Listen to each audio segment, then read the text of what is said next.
авиасейлс дархост намуд ба ҳамаи шумо бирасонем ки тамоми чиптаҳои ҳавопаймоии арзонро ҷамъоварӣ намуданд. муфассал аз ин сомона аз назар гузаронед. дуруд ба ҳамаи шумо дӯстони азиз, нафароне ки бо Азия Плюс ҳастед. ин мои лаҳзаи зебои зиндагӣ ба ҳамаи он нафароне ки моро ҳам тамошо карда истодаед ва ҳамчунин гӯш карда истодаед муборак бошад. меҳрубон Зокирӣ ҳастам ва имрӯз дар студия мо меҳмон дорем.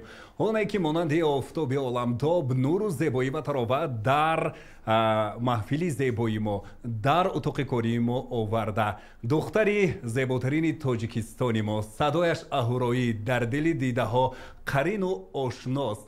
инавбаъд бо меҳру садоқати беандоза бо як ҷаҳон ихлосу самимият истиқбол мегирем Нигора Холова, бонуи ҳунарманди Тоҷикистон. хуш омадед Нигора бону, аз дидоратон бисёр шод ҳастем. ташаккури зиёд. аввалан саломи худро ба кулли шунавандагони радиои Азия Плюс мерасонам ва ташаккури зиёд ки маро даъват намудед дар барномаи худ. бисёр шод ҳастам. саломат бошед. дар ин лаҳзаҳои гарми тобистон кайфияту чӣ хел? кайфияту хуб. беҳтарин. доиман дар хона ҳастед бештар? бештар баъзе вақт дар хона, баъзе вақт дар маҳфилҳо. берун мебароед умуман шумо? мисол бисёр ҳунармандон меган ҳамин берун ки баромаде малакаи мардум интавр унтавр. хуб мисол ба берун мебароед, бемалус ҳайр мекунед шумо? ҳаёти ҳунарманд чӣ хел аст? шахсан ман камта агар нисфи бегониҳо шавад, баъд бо фарзандам як мебароем ба кӯчаҳо бо чӣ хел шаҳри Душанбе зебо шудагӣ тамошо мекунем. тамом буд. реаксияи мардум чӣ хел аст вақте ки шуморо дар роҳ як бора дида бале мебинам, хусусан баъзеҳо бо расм мегиранд. хайр ба ман маъқул аст. беҳтарин. духтарчаатон чанд сола шуд? 7 сола. аллакай ба мактаб меравад? бале. синфи як аст ё акнун меравад? не, меравад. акнун тайёрӣ дида истода аст? не, синфи як ҳаст. як аст. беҳтарин. аллакай калон шудааст. чӣ аст номаш? Амира. амира. беҳтарин.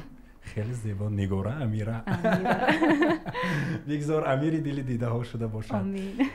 илоҳо хушбахтиҳо насибаш бигардад. чиҳоро орзу мекунад? чӣ мегӯяд? калоншон чӣ мешавам мегӯяд? акнун худашам мепурсам, духтур мешавам мегӯяд ё муаллима мешавам мегӯяд. мана шумо суруд мехонед, клипҳои шуморо мебинад, тамошо мекунад, ба сурудҳои шумо рақс мекунад? баъзе вақтҳо мебинад, хурсанд мешавад. модарҷони ман баромад, ана модарҷони ман. шурӯъ шудаед мега? ана инҷо безеб шудаед? ана инҷо безеб шуда, инҷо не, мебинад, тамошо мекунад. беҳтарин. намегӯяд зиқ намешавад? ман танҳо худатон зиндагӣ мекунед бо духтаратон? бале. баъзе вақт модарам ҳам меҳмон мешаванд, падарам ҳам. устод чӣ хел ҳастанд Исматулло холов? хуб ҳастанд. хубанд? кор карда гаштанд. беҳтарин. дар ҳамин ҷо ҳастанд? бале. хуб модаратон айни ҳол дар куҷо? модарам ҳам дар хона. беҳтарин. хонашин ҳастанд. хуб Исматулло холов худашон соҳиби чанд фарзанд ҳастанд? мо се нафар ҳастем. бародарам, ман, додарам. бародаратон яъне Суруш холов, шумо баъдан? ман бо додарам Сиёвуш. ҳозир саломатиятон чӣ хел аст? уман баъди оне ки мисол шукронаи худо ҳамаш хуб аст. беҳтаринам. худатонро наҳис мекунед? албатта. не наҳис. мақсад ман барои чӣ пурса истодам, яъне ба гапу калочаҳо, ба ҳар гуна гапҳое ки ҳаст мо бояд нуқта гузорем. мисол ман назм баъзе овозаҳоро худам мешунавам ки Нигора мурдааст, мегӯям Нигора ин хел шудааст, Нигора он хел. не ҳамаш дар ҳайрат мемонед? ман дестед ки ба фикрам ман зинда. не ман мебинам доимо хушҳол ва мегӯям ҳеҷ ман нафаҳмидам ки ин хел саргузаштҳо будааст барои Нигора.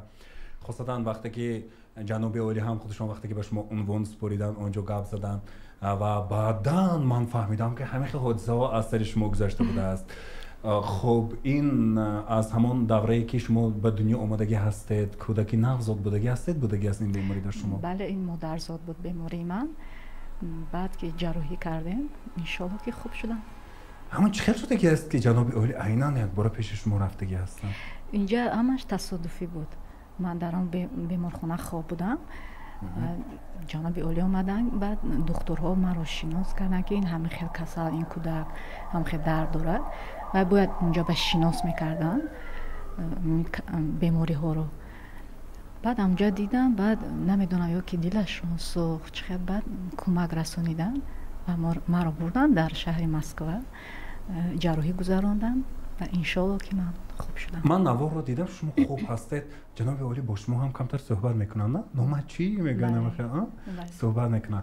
فهمیدید که پرزیدنت یک دولت پیش شما اومده است همون وقت؟ البته داشت، من حتی من ترسیدم، هیجان میشه.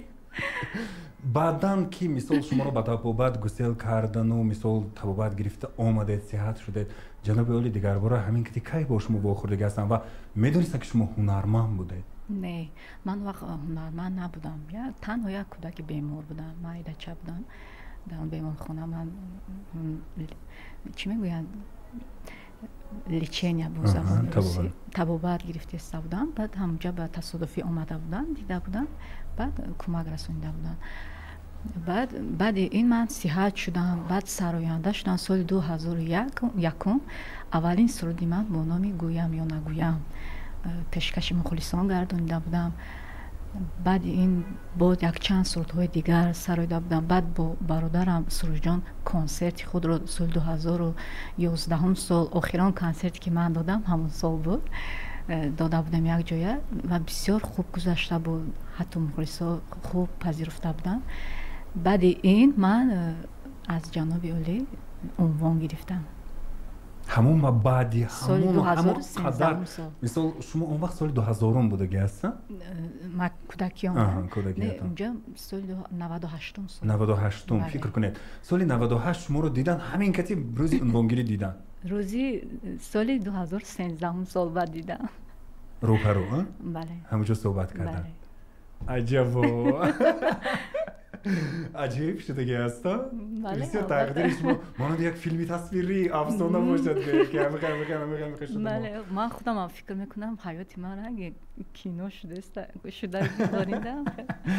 عجیب. خلیسان با ما هستن، گوش میکنیم. السلام علیکم. السلام علیکم. سلامت باشید، روزتون بخیر باشد، فراریز شما مبارک. گوش میکنیم. رحمت. میخوام نگاره بانو و سواتیم. من مختص اشایتی شد اهدیه بانو و نزدیکی کنسرت ندارم.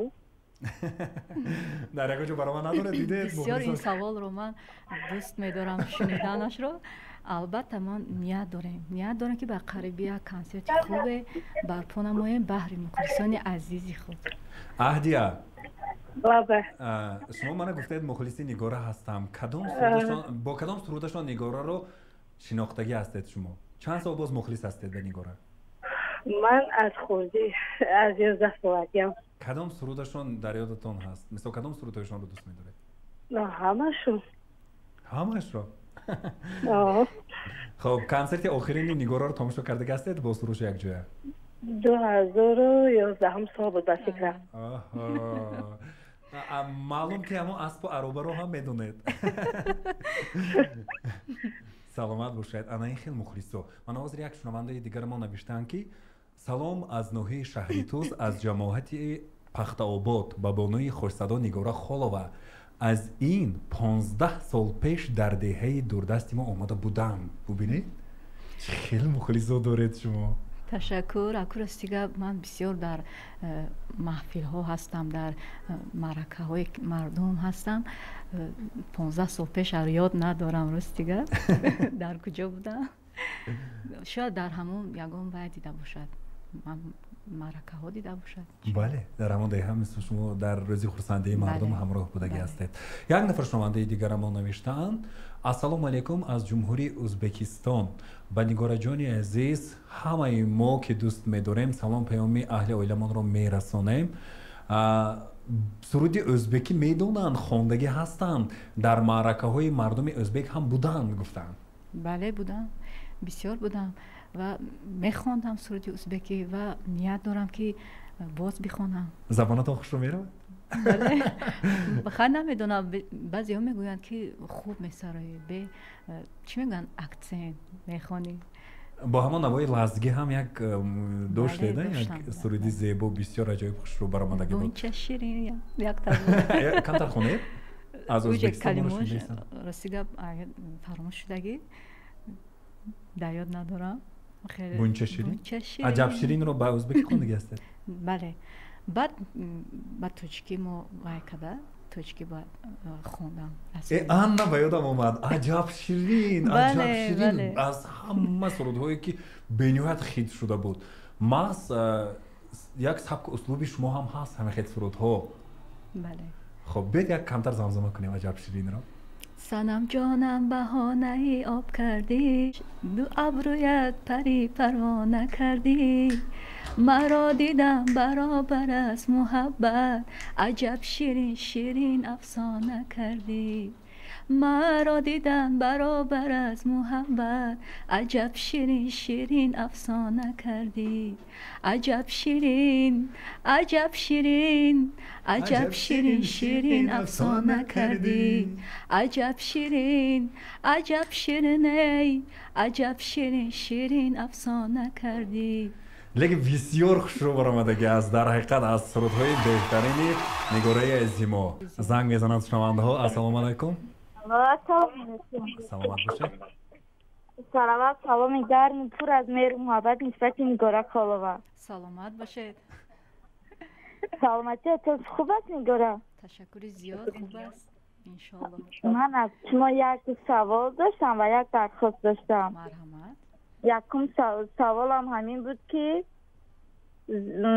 چی خیلی شد در فکرتان آمد که در همون کلیپی همبستگی با نگینه هماکلا و مدینه اقنظر و مایره تایری پیشکش شما مخلصان کرد ایده یکم تای آنها بود یا از شما؟ این ایده از راستی گپ از رژیسوری که وای بود استودیوی قیام انترتینمنت امی پیشنهاد رو به ما داده بود و ما اجرا کردیم بله یعنی که در اینجا از هر منطقه بله از هر منطقه خواستن که یک تا از ولایت وای باشه ختلان باشد یک تا از بدخشان باشد از غرب بله بعد همین چهار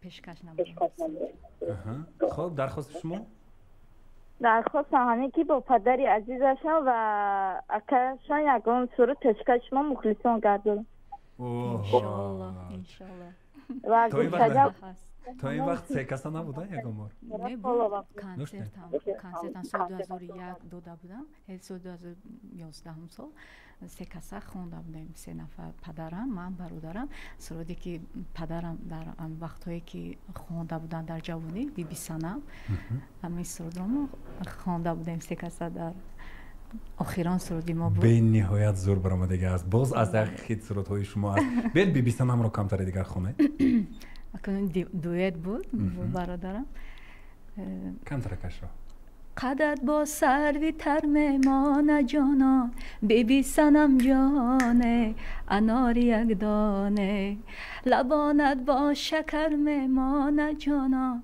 بیبی سنم جانه انار یک دانه عجایب بهترین در حقیقت از خیلی ترانه های دیگری نگاره عزیز ما است خب اینجا باز شنونده های عزیز مهربانمان غیرت جان امریف نوشتن السلام علیکم با سمرقند باستانی هم آمدنی هستند نگاره عزیز یعنی کنسرت دادنی هستند ما سمرقندی به نهایت دوست می‌داریم گفتند خب ما باوری دارم که اهل سمرقند که دوستداران صنعت تاجیک هستند و دائما مشتاق هستند باره بودید اونجا باره نبودم که در ازبکستان سفر کرده بودم لیکن در سمرقند نرفتم نیت ها هست میرویم یک جای البته یک جای میرویم البته اینجا طالب جان یعقوبов السلام علیکم به نگاره سلام به شما مهربان همه هموطنان عزیزمان از مسکو گوش میکنیم شما را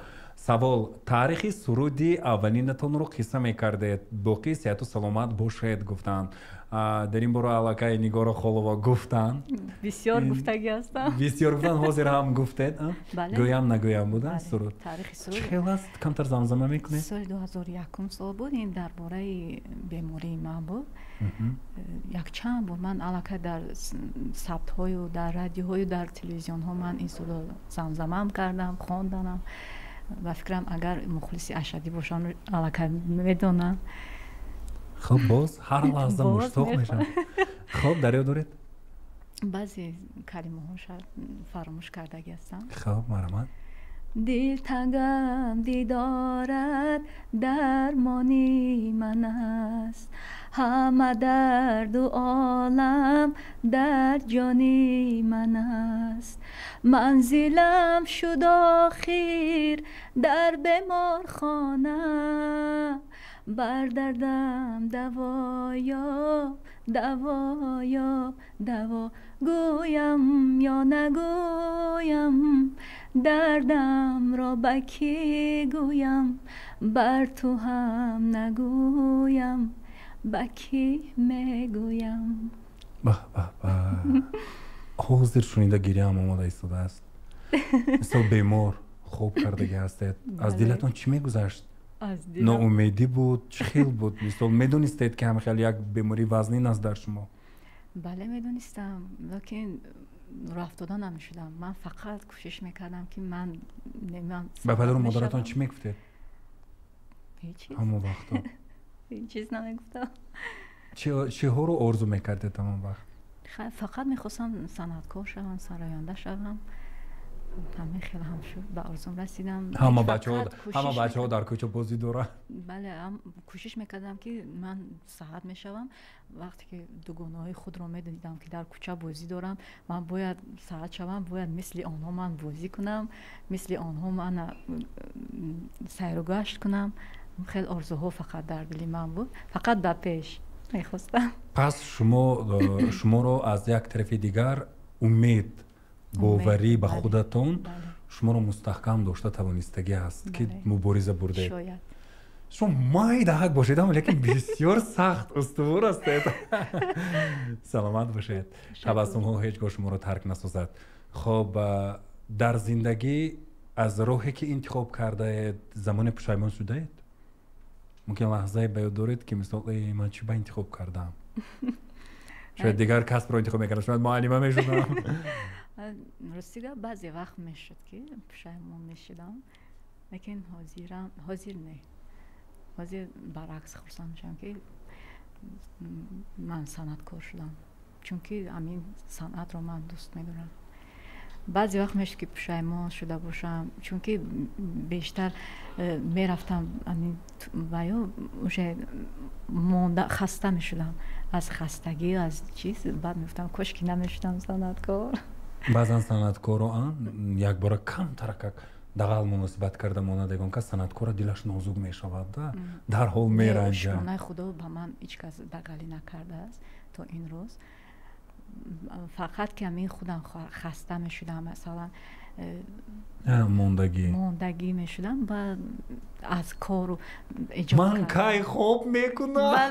بله مشتاق خوب شدم. بعد پشیمان میشدم. من هم آدم که خیلی سوال پیدا میشه از خود به خودتان. خب زندگی حاضرتون چطور است؟ من مثل چند ساله ها قبل که مخلصان هواداران شما، نزدیکان شما من میدونستن که شما توی کردید، مثل زندگی من یاد کردید که نه حاضر درباره فرزندتون یک دختری عزیزتون امیره بانو گپ زدید. عین حال چه خیلی است؟ عین حال زیاد سوال‌های ما درباره همه چیز اومده است. پرسید امروز زندگی نگاره چه خیلی است؟ و من هم نیز این سوال‌ها را بسیار می‌دهم. خیلی حیات یک صنعتکار بسیار دشوار است. من نیست که در عائله صنعتکار به دنیا اومدم، به وایه رسیدم و امروز شکر میکنم که مخلصان من رو صمیمانه دوست میدارن و خیلی اول ثبت توی من رو تماشا کردگی هستن، میدونن که ما ازدواج کردیم، خانه دار شدیم. خیلی امروز تنها برای فرزندم زندگی دارم. اما خیر. خودتون رو خوشبخت احساس میکنید؟ بله من خوشبختم. خوشبختی شما در چی است؟ خوشبختی من در فرزندم است، در مخلصان است، در همه چی من خوشبخت هستم. بهترین. در صحت و سلامتی من است. خودش همین یک دعوت. خودش همین یک دعوت. خوشبخت هستم. این قدر این معجزه است، باور کنید. بسیار معجزه. مثل میگن که کسی که اگر که مخصوصا در همین بیماری باشن مثل پاروکسیرتسا میگن که تو 25 سالگی به زور رفتنش ممکنه یا همه دکترها میگن که حتی هست نقص نگاه کنید میگن لیکن الکی نگوره قدر همه میگن هم خیلی میگفتن من کم تا خودکار بودم یک چند سال پیش هم خیلی من اوضاع میشنویدم که این 20 ساله شود میمورد اینش میگفت که این 15 ساله شود میمورد یا که 30 ساله شود این میمورد یک عمری دراز ندارد این همش کار خداوند که کی میمورد خداوند خودش میدونه این همش دروغ من صحت سلامت گردآفرید گردآفرید سلامت باشه خب اینجا سلام خود رو به نگارا بانو میرسونم گفتند معرفت شما عزیز مهربانمان هیچگاه خسته نباشید نگارا رو من همه سرودهایش رو دوست میدارم لیکن سرودی بیتو رو وقتی که گوش میکنم گریه میکنم دیدید من قبلا به شما گفته ایستاده بودم خودتون هم گریه کرده بودید در این سرودگویان شنونده ها نیز گریه میکردن این سرود رو پیدایش این سرود چه خیلی است چه خیلی پیشنهاد شده است به شما پیدایش این سرود آهنگ و شعر از دوران رحمت جان است آهنگساز به نهایت من هنری اون کس رو آهنگ‌های اون کس رو من دوست می‌دارم قدر می‌کنم از همان به من پیشنهاد شده بود سرایده بودن و پیشکش مخلصان گردونیده بودم بیت کمترک زمزمه میکنید کدام بیتو فراز شب همینه فرازی کوچه های شهر خالی است هوا امروز گریان است بزری سایه چتر مرارت نیست دو چشمم ابری نیسان است دلم خوناب و بریان است کنارم رزه باران است دلم خوناب و بریان است کنارم رزه باران است دو چشمم ابری نیسان است این سرود میکشد باور کنید یکی از شنونده‌های از مهربانمون سوالشون عجیب بود برای من هم نگارا خیانت رو بخشیده میتواند گفتن نه البته نه خیانت هیچگاه رو نمیبخشم هیچگاه اومد از زورا کنه نه برای چی؟ چون که خیانت این خودش اگر آدمی که خیانت کند او باز میکند صد اگر او رو بخشیم باز میکند من فکر میکنم من نمیبخشم خیانت رو بعضا همه خیلی در حیات کارهای می شود عملهای می شود که انسان رو راه افتاده میگرداند همه خیلی راه افتادگی شما در یک مرحله بود در زندگی آدم می شود که راه افتاده می شود بعضی وقت شاد می شود زندگی هر گونه است بله شدم راه افتادم شدم لیکن همش گذشت البته میگذرد همه چی وقتی که زیخ میمونه در دلتون رو با کی میگوید البته با مادر جونم شما رو خوب میفهمن البته مادر این عزیزترین چیز است که فرزند خود رو میفهمد دوگانه برینه هم دوگانه هم مادر هم عزیز هم دوست همه چیز است بله وقتی که سرودتون ایجاد میشود اولینش تو کی گوش میکند با کی میگوید که یک بار گوش کن چه خیلی است چه خیلی برام اولین که سرود رو من میخوانم در همین استودیو ثبت میکنه اولین شده البته برادرم سروش گوش میکنم بعدم کارگرانی همون استودیو گوش میکنم بعد میروم باز با مادرم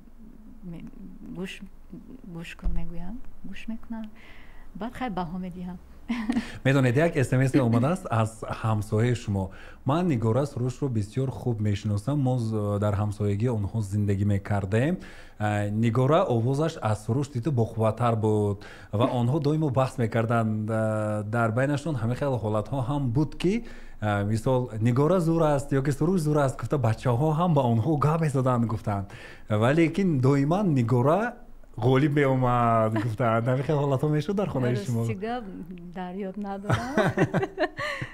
نه بچه ها به هم میدادند وقت نگار زور میخواند از سروش دیده گفتن سروش بسیار خوشنو میسراین صورتهای شوخ و جذاب دارن میشد که بسیاران میگفتن که نگار خوب میسراید آوازش خوب است خیلی کسی بچه خیلی عیب باشد. نه اومد در خاندان شما همه خیلی بود که نه کی زور میسرای کن خیلی مسابقه میشد خیلی کم کی قولی میبرم من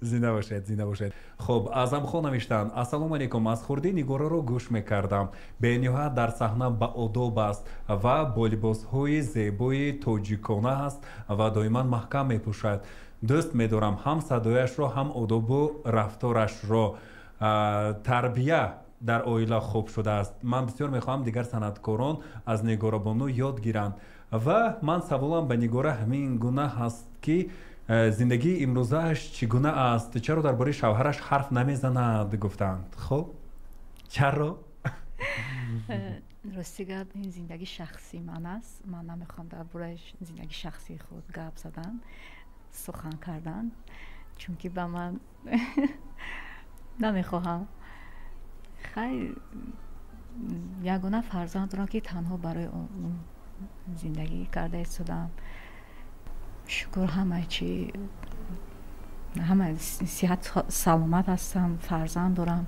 شکرانه اقام خلیصا دارم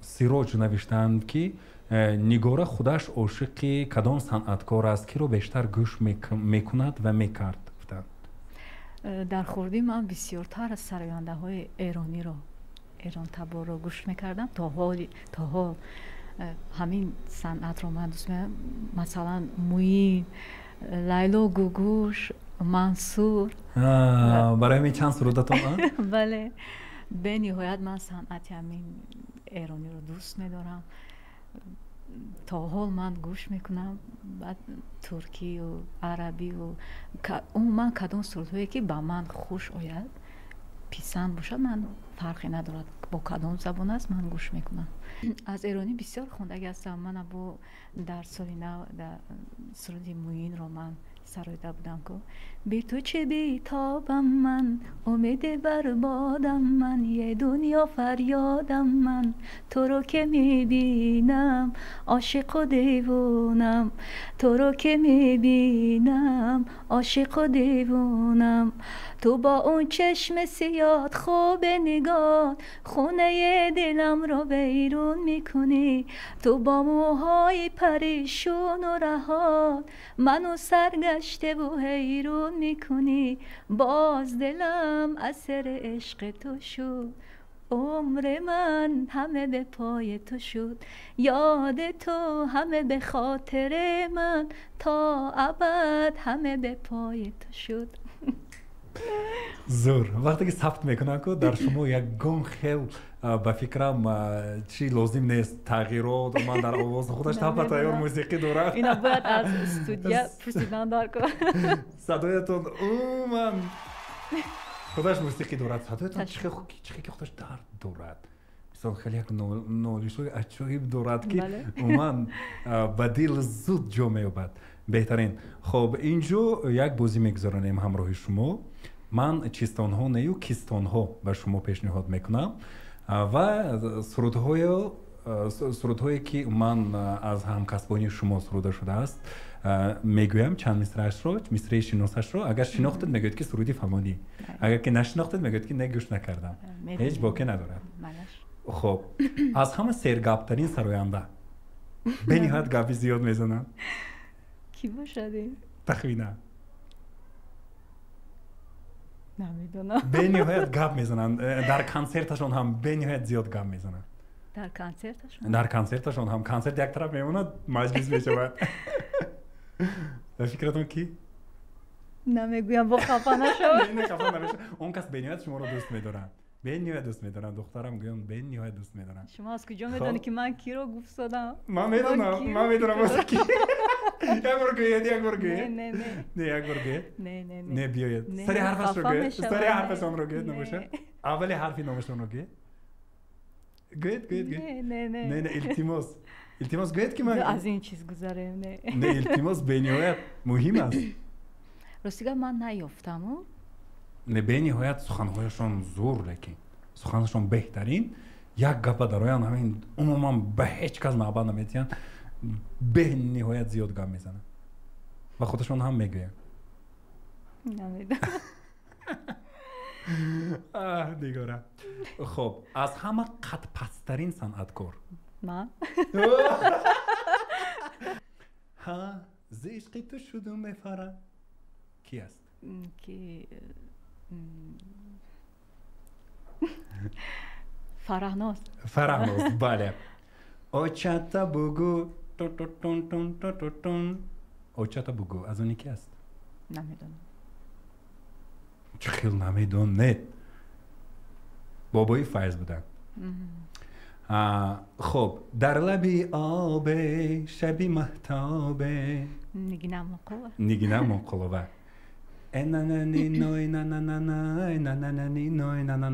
از خی ترانه های امروز که بین مردم پهن شده است کی سرایده است؟ فکر میکنم کی از یک تا کلوبی و فکرم از خطلان است. کی نامش نامش کی بود؟ با حرف ق کی ق اون کس فراموش کردم نامش رو. قدم قربان قدم قربان میدانی تویانه از مصرعهای سرودی کی هست؟ سروش بله.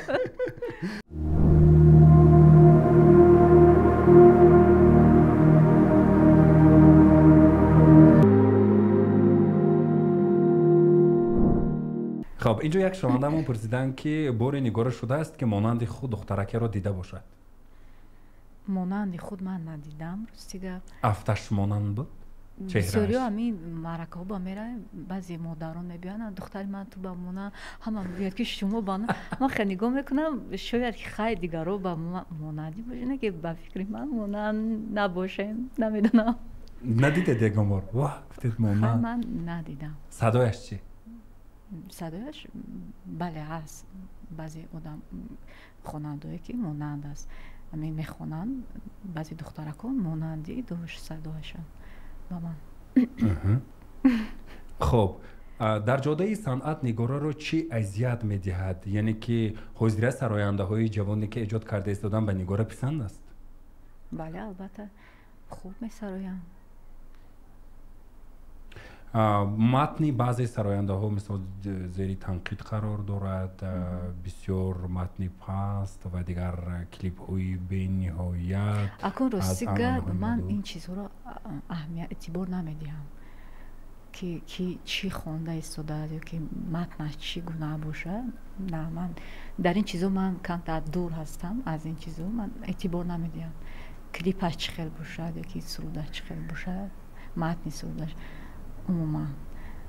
نگارا رو همه سرایندگان مخلصان دوست می‌دارند. خاصتا در یکی از محفل‌ها شبنم سریا درباره نگارا به نهایت حرف‌های صمیمانه گفته بودند. با شبنم چه خیلی مناسبت دارند گفتن؟ بله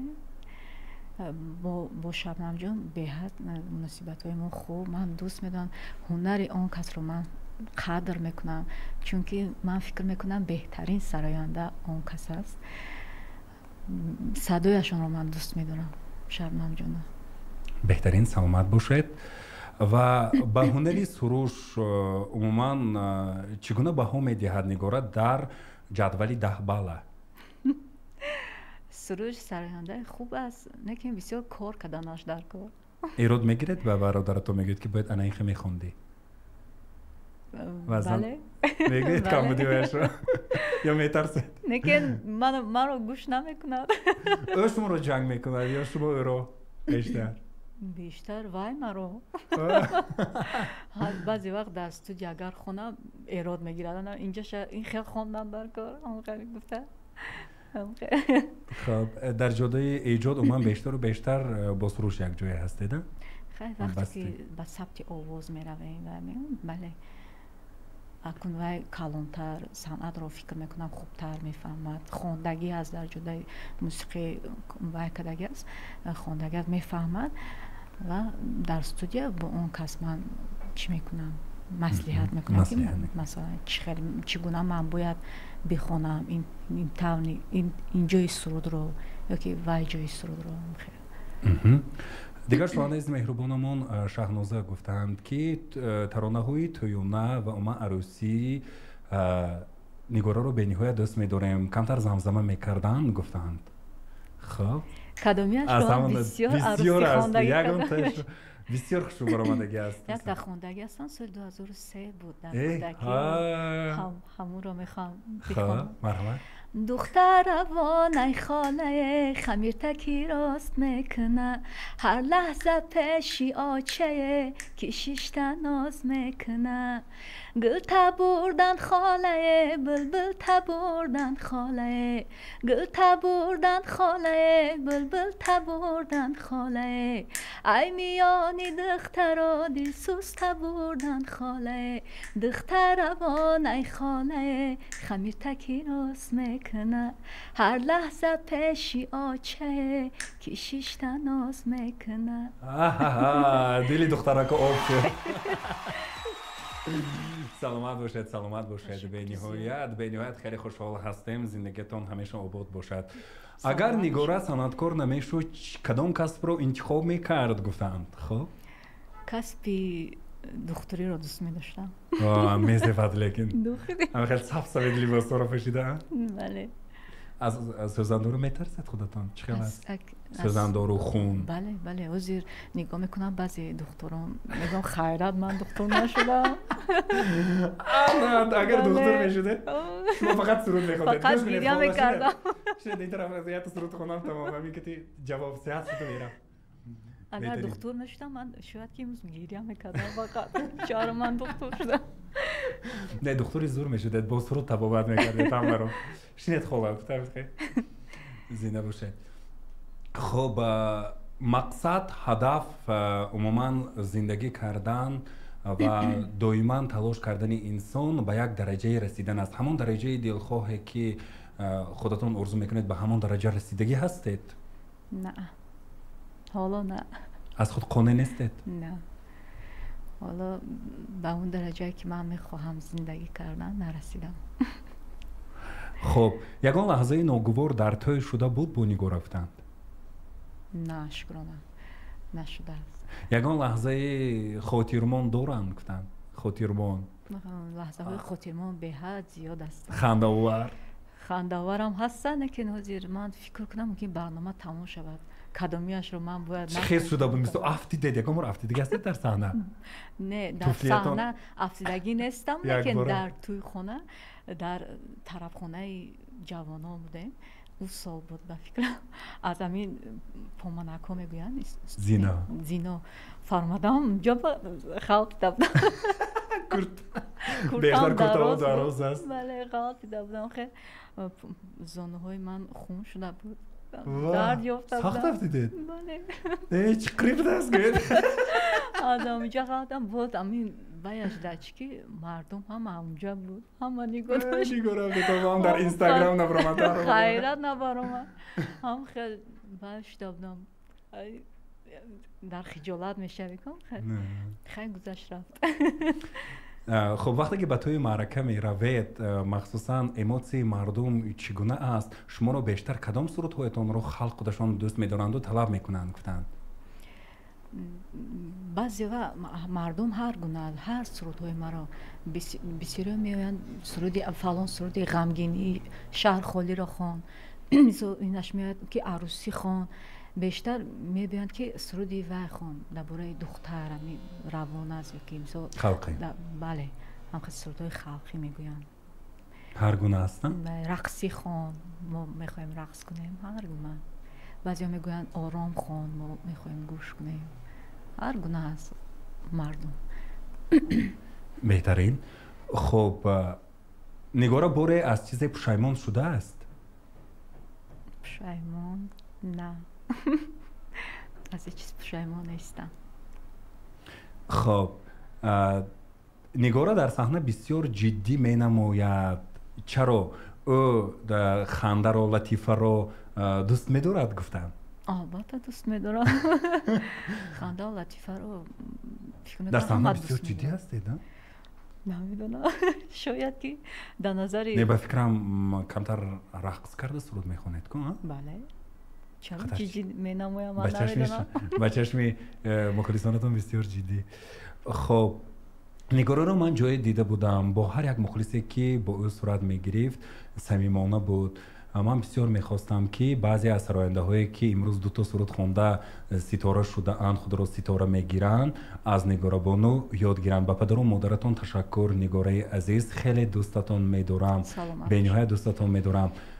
در توی ها چه خیلی دعوت میکنیم نگارا رو میگفتن امروز چه خیلی میابن من مخلصانتون به شما چه خیلی مراجعت میکنن و چه خیلی مراجعت شود. ما پرودیوسر داریم و اونها اگر کدام خواهشی مثال کنسرت با کنسرت دعوت کردن دارد یا که با توی محفل ها دعوت کردن دارد از پرودیوسر شما در کجا هست؟ در مثلا من چه خیلی میبینم من توی کردنی باشم نگارا رو افتادی باشم چه خیلی میبینم. مثلا پرودیوسر داریم هم با برادرم از رقمای برادرم که زنگ زده در اینستاگرام من هست. بله در اینستاگرام شما هست رقم ها برای مراجعت کردن. چون که بسیار شنونده ها در همین بابت هم گفتن که وقتی که ما به توی معرکه دعوت کردنی هستیم باید چه دریابیم. دوستان عزیز من در همین مورد میگویم که در اینستاگرام نگارا خولووا فعال هستند و شما اونجا وقتی که وارد میشوید با صحیفه نگارا خولووا که اونجا галочкаи کبوتک هم دارد وارد شوید و اونجا رقم ها هست. البته میتوانید به ملال مراجعت نماید. خب شماندمون از شهر اسفره نوشتن السلام علیکم نگارا بانو در محفل های ما بودن بسیار با ادب و سرودهای بسیار شوخ و جذاب دارند. ما اهل مردم اسفره نگارا جان رو به نهایت دوست می‌داریم. بسیار می‌خواهیم که درباره اسفره ما نیز یک سرود سرایند گفتند. البته از دنگره سلام نگارا سرودهایی که دنگره را استفاده بردگی هستی بسیار گوش میکنیم و میرختیم این حال هم گوش کرده ایستاده. من شاهرخ هستم نگارا جان رو به نهایت دوست میدارم. در حقیقت بانوی زیبا خوشرو خوش صدا و خوش معامله هست. نگارا جان آش پلاو پخته میتواند گفتن در آخر؟ بله میتوانم. خب در کارهای خونه اصلا چه خیلی هستید؟ یک دختر ارکه بودید؟ بله ارکه بودم نمیکردم من کاری خونه بعد استاسته یاد گرفتم کم کم میکردگی شدم لیکن خوراک پزی رو راستی گپ نه قدر دوست میدارم. خب خوردنش رو بنوید دوست میدارم. همین صنعتکار خودش همین است. باید که برای خرسند گردانیدن مردم و شاد نمودن مخلصانش چقدر شب زنده داری ها میکند و مثلا در راه ها هست راه های دور و دراز سفرها.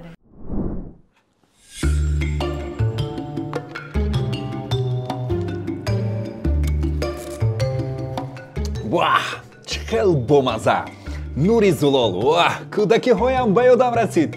با کودکانی شما نیز توصیه میدم از میوه های خوش‌طعم تاجیکستان نوری زلال بنوشید.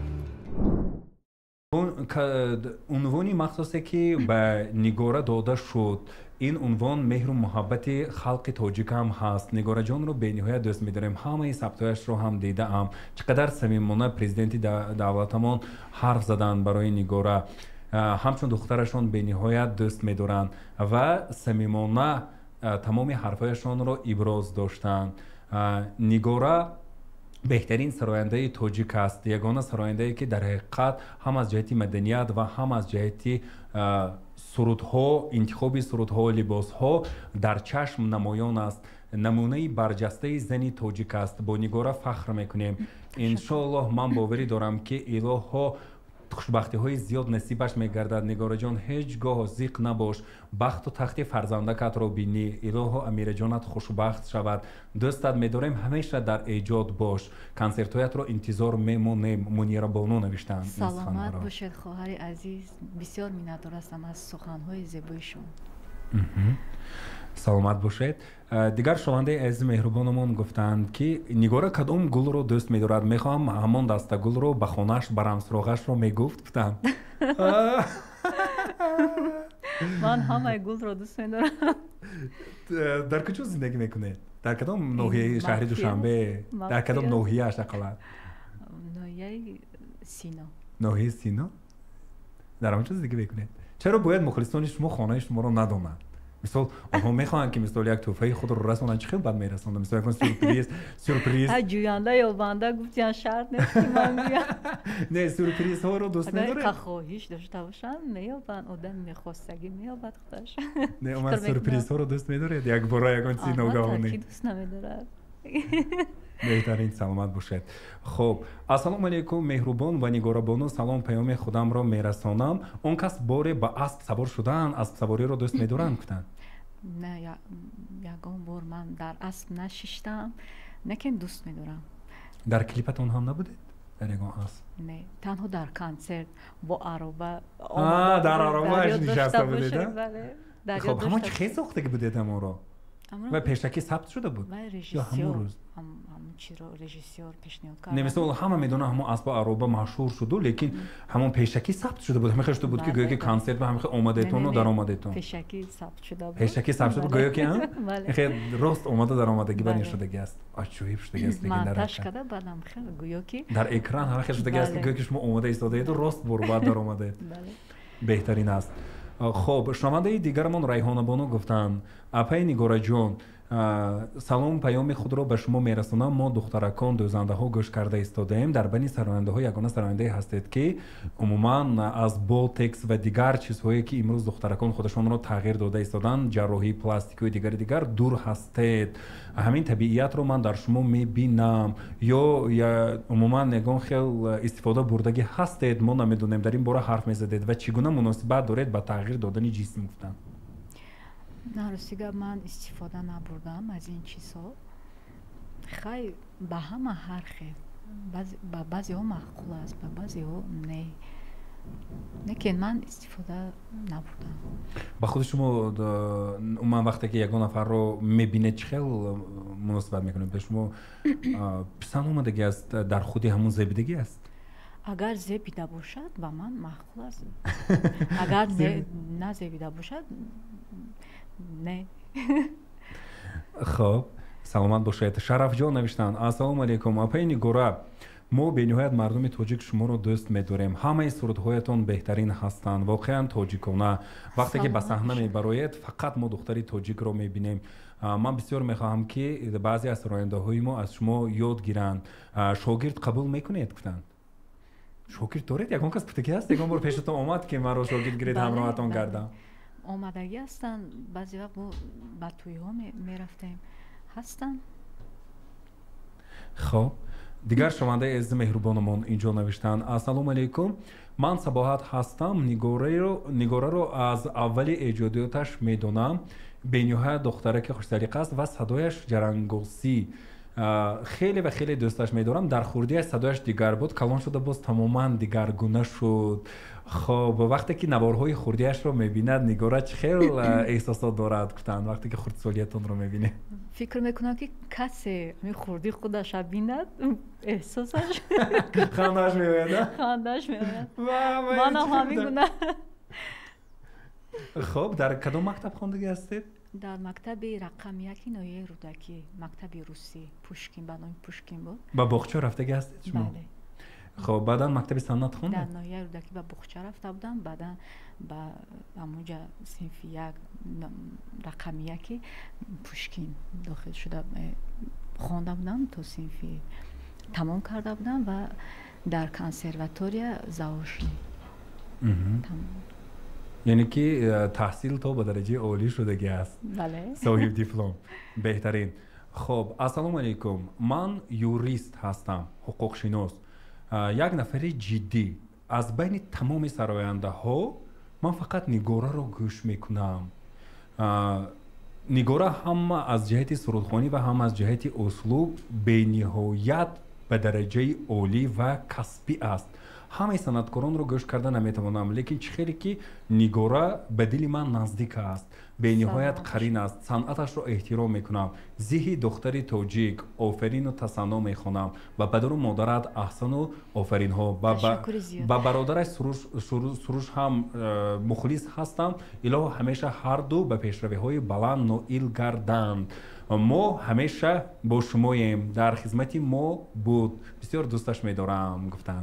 سلامت باشد. بهترین. خب دیگر شمانده از مهربانمون دلبرخان نوشتن. السلام علیکم نگار جانی عزیز، مادرت به تو صدقه، همچون دخترم تو رو دوست میدارم. یک سرودی میخواهم شوخ بخونه، رقص کنم، با نبیره ها گوش کرده ایستادیم گفتن. سلامت باشه. مرحمت. یکان سرودی باز یکان سرود زمزمه کنیم، صحبت کردیم در بین. شمالک شیده ای هوا، آمده ای رهی بالا، یک جوانی خوش سیما، به سلام و به سراغه، هر جا روون پیشی راهه، فقط حالش پرس و پاسه. و دیلا دیلا دیلا چشم نمیگیره ای ما، و دیلا به مشکلا نامی مرا کرده پیدا، همه جا بروی لبها سر ممانده ای در بلا. سلامت باشه. خب یک شمانده از مهربانمون گفتن که امیره دختره که نگوره به سرودخوانی شوق دارد، صدایش چه خیلی باشد؟ از نگوره میپرسیدید گفتن. تا حالی نمیدونم ذوق دارد و ندارد، هم خیلی میپرسم. سرود نه نمیخونن. در محفل های مکتب مثلا در محفل ها میخونن. صدایش خیلی از حتی معلم ها میگویند که دختر صنعتکار است، این در خون و پوستش شاید که باشد، این باید خوند در محفل ها گفتن. بران سرود میدهند به دختر چایمکی خوند، ثبت میکند، حتی میخوند. صدایش خیلی است. خودتون گوش کرده؟ صدای بله گوش کردم. نه؟ نرمال میشه بله. بهترین. مثل میخواستید که مانندش صنعتکار باشد؟ بله. اگر کی؟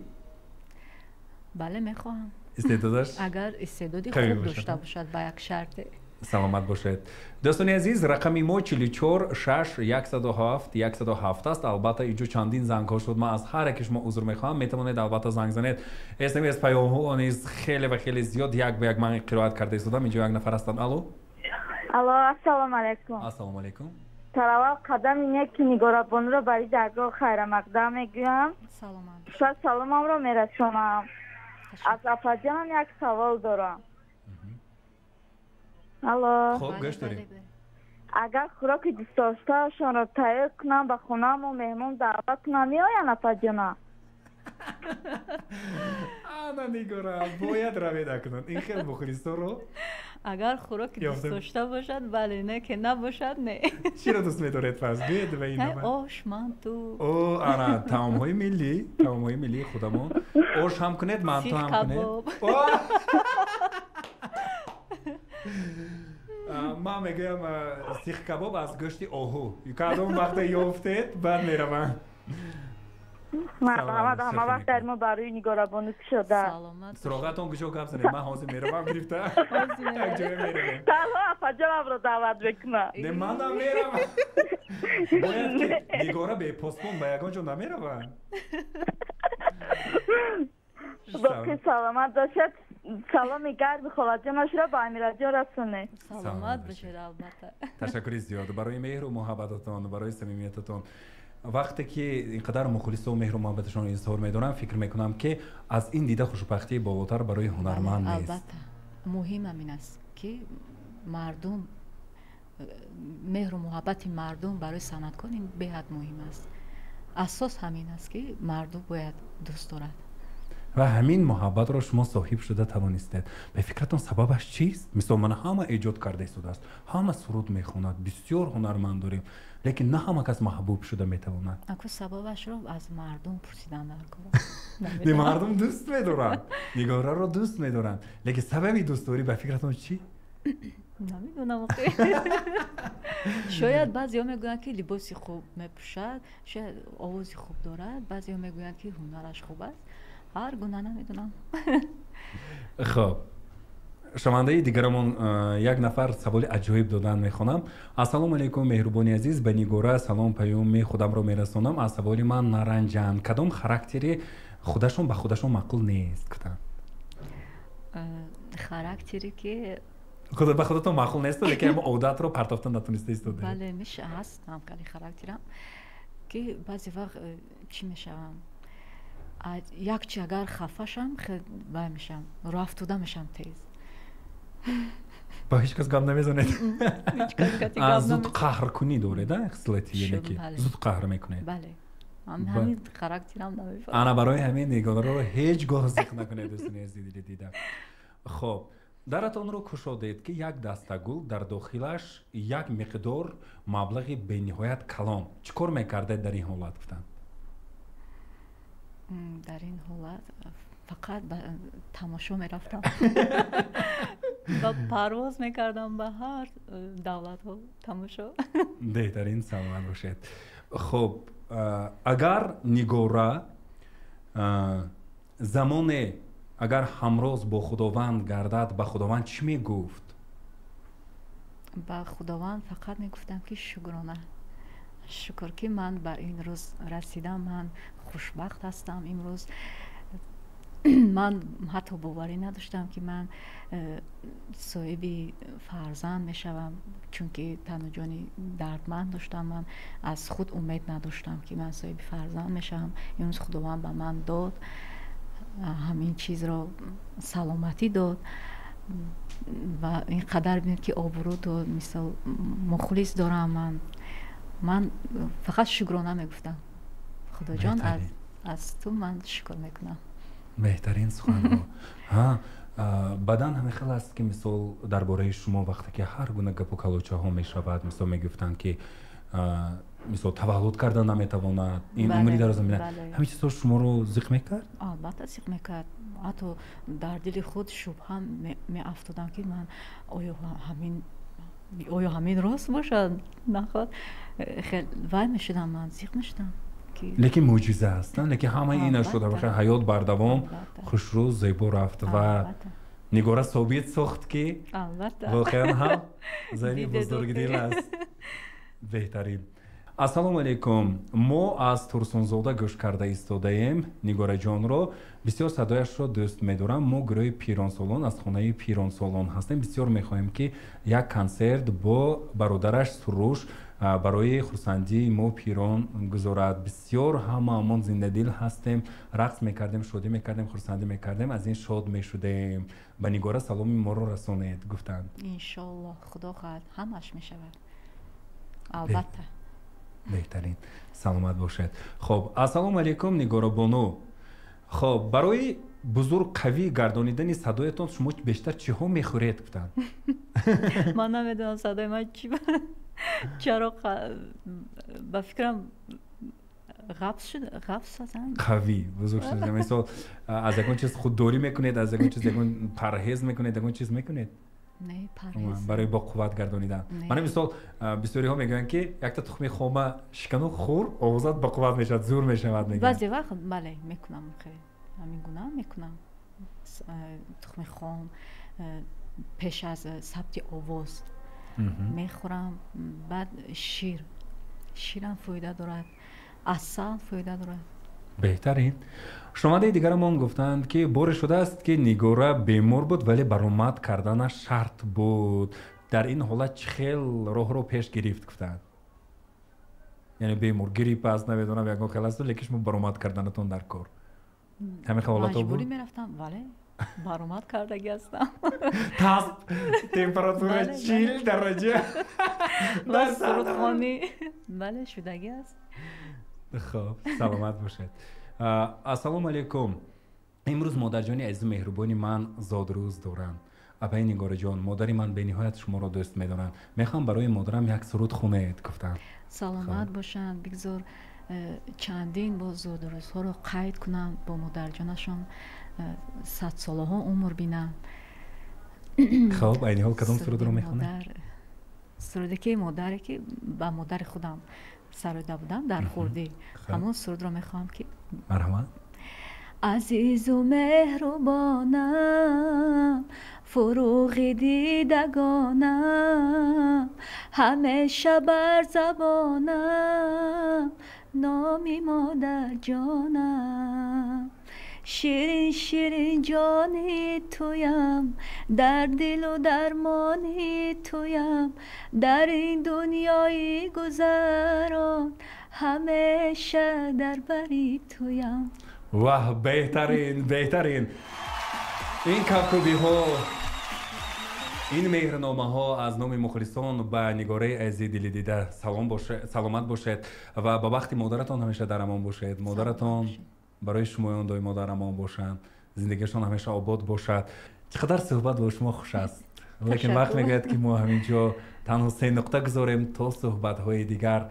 خب ما با همه مهر و محبت با یک جهان اخلاص و صمیمیت در انجام از نام کلی مخلصان و شنوندگان انا این دسته گل رو نمیدونم، این گل به فکرم نزد شما خجالت نزد زیبایی شما تقدیم می‌داریم. مانند گل همیشه زیبا میمونه.